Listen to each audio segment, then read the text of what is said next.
Las revueltas políticas, los conflictos militares, las sanciones y los embargos han afectado a muchas de las economías del mundo árabe, originando caídas de la productividad y alterando el funcionamiento de los mercados. Algunos países que luchan por recuperarse de los destrozos de la guerra se encuentran con altos niveles de endeudamiento que limitan sus opciones de gasto público. Todos los países afectados se han encontrado con un agravamiento de sus problemas sociopolíticos que retrasan la liberalización. Los afectados han perdido importantes recursos humanos y de capital, fundamentales para la renovación de la estabilidad y la competitividad. El informe sobre desarrollo humano en el mundo árabe de 2000. Los conflictos consecuencia que afectan al mundo árabe durante la época contemporánea no solo suponen un lastre para su desarrollo económico o el equilibrio demográfico de la zona, sino que producen mutaciones ecológicas y medioambientales de gran alcance. Circunstancias las anteriores que posibilitan un mejor entendimiento del contexto global y una más clara percepción de la evolución del futuro de esta región. El ciclo Consecuencias económicas y ecológicas de los conflictos en el mundo árabe, desarrollado por Casa Árabe e Instituto Internacional de Estudios Árabes y del Mundo Musulmán, analizó esos cruciales factores en los conflictos que vive la región árabe en la actualidad, como en los casos de Palestina y Líbano. Land and water are the two main issues which will affect the peace process and how it will go between Israelis and Palestinians. And that's why in the Oslo Agreement, water was a final status issue, so is border, which means land. And unfortunately, water has not received the attention it deserved so far, although in Article 40 of the Oslo Agreement, it said clearly that Israel recognizes the Palestinian water rights, and these will be negotiated and remunerated during final status negotiations.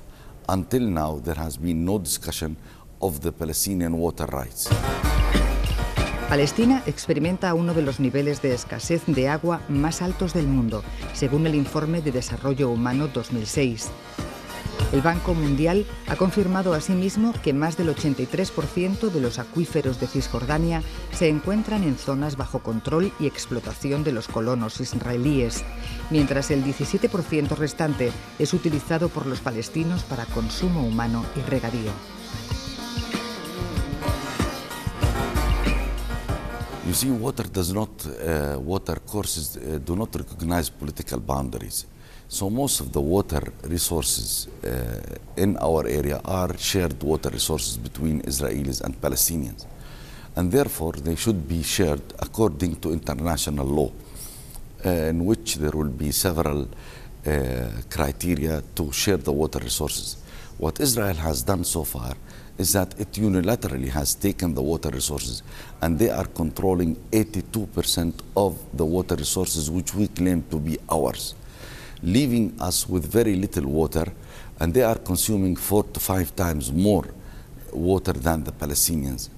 So this discrepancy should be discussed, and a solution should be found based on the international law, based on the recharge area, based on historic use, based on needs, based on presence of alternative supplies. Unfortunately, Israel is not willing to discuss until now the Palestinian water rights, and they are trying to maneuver about it. El acceso al agua en Gaza depende en exclusiva de pozos, cada vez con más infiltraciones de agua de mar, dado su excesiva explotación. Como consecuencia, se estima que la franja de Gaza se quedará sin agua potable en 15 años. La recarga anual de los acuíferos palestinos es de 679 millones cúbicos. Los palestinos usan solamente 215. El resto, un 70%, es utilizado por los colonos israelíes o desviado para ser utilizado por Israel. You can see this catastrophic situation during the summer months, when most cities in the West Bank and Gaza were facing a severe water crisis because Israel would not provide enough water to the Palestinian areas. And it's also visible in the fact that 25% of the Palestinian communities in the West Bank do not have safe access to public water. And they have to provide water through purchase of tanks or through carrying water from springs and wells to large distances to satisfy their needs. So Palestinians realize that this is an issue that has to be resolved, and it is within the interests of Israel as well to find a solution to the water problem, and not to make it a source of conflict, but to make it a source of cooperation where we can actively work together to prevent the pollution of the scarce water resources in that area. La construcción del muro israelí confiscará recursos hídricos fundamentales a los palestinos. Con 740 kilómetros de recorrido, construidos aproximadamente 400, además de aislar a un número considerable de palestinos residentes en Jerusalén Este y a otro mayor número pertenecientes a zonas limítrofes al muro, anexionará a Israel el 10% del territorio de Cisjordania, incluyendo las tierras agrícolas y los recursos acuíferos más valiosos. If you follow the route of the wall, especially in the western part of in the northern part of the West Bank, you can see that it tries to avoid try to annex most water wells in the Jenin and Tulkarim and Qalqilia region.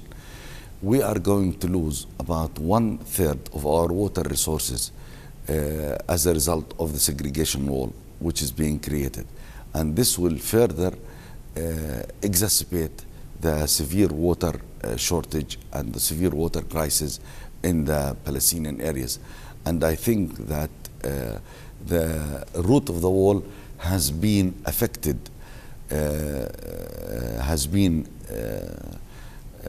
mapped based on hydrological and geological grounds, and it has nothing to do with security. Israel intentionally wanted to annex as much as possible Palestinian land with the water in it in order to annex it to Israel. La confiscación de tierra, la tala de árboles y la inaccesibilidad a tierras de uso agrícola como a recursos hídricos en el norte de Cisjordania, Jerusalén y Belén son algunas de las consecuencias derivadas de la construcción del muro.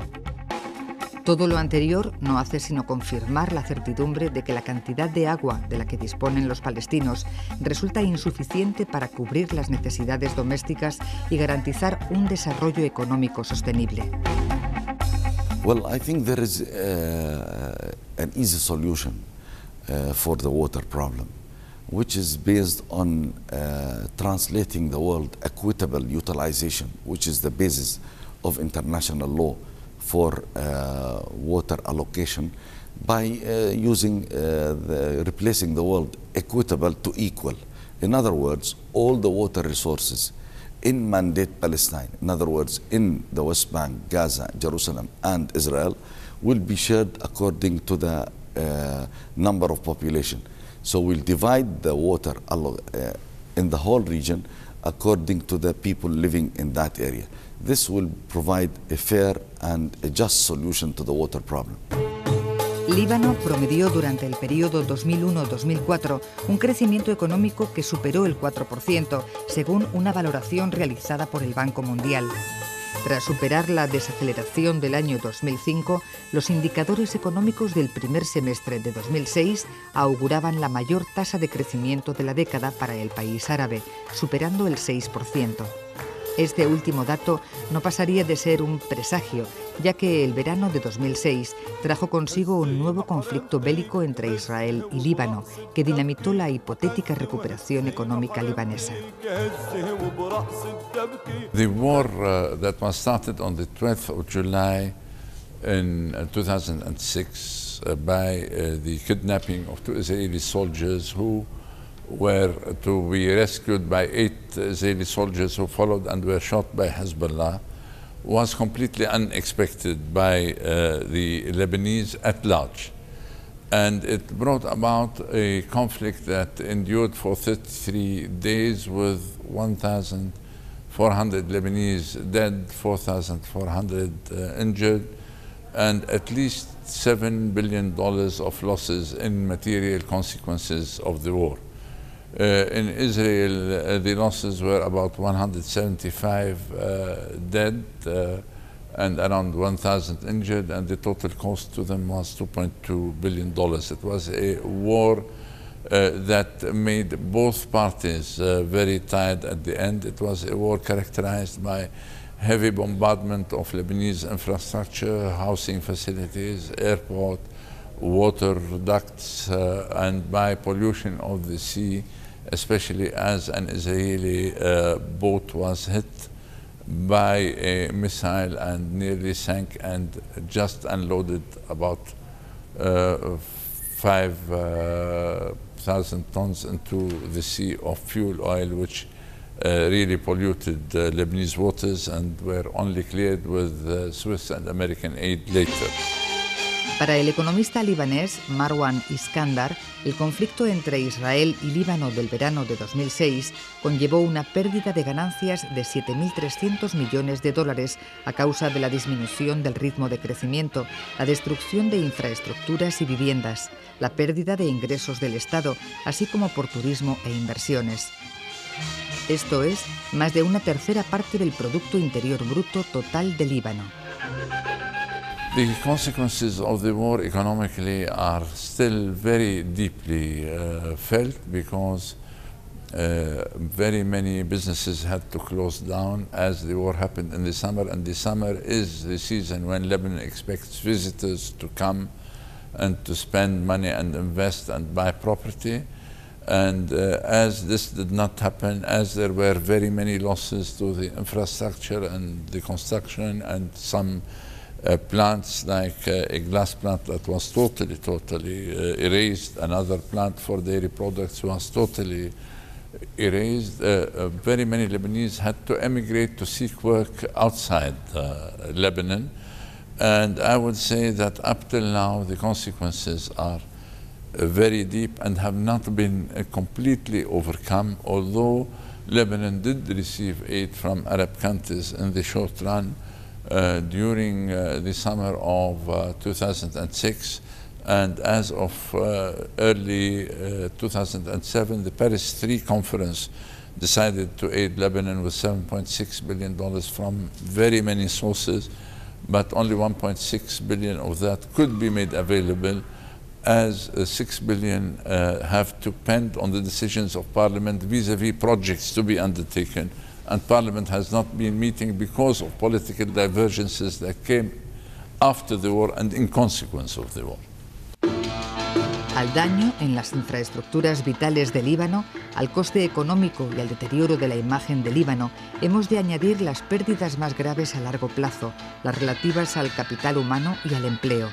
Se baraja una cifra superior a 200.000 libaneses desplazados del país a causa de la guerra, en su mayoría jóvenes con un alto nivel de educación. Asimismo, el conflicto ha tenido un pronunciado impacto en las condiciones de vida de la población libanesa, destrucción de escuelas, hospitales y centros médicos. Lebanon, the Lebanese political system, unfortunately, has been built on sectarian considerations. In Lebanon, irrespective of what you hear about democracy and political parties, the parties that exist are essentially sectarian, meaning religious, and the head of a religious community or the head political representative of that religious community is the one who determines to whom goes the big jobs, where are the roads to be paved, which village gets water, etc., etc.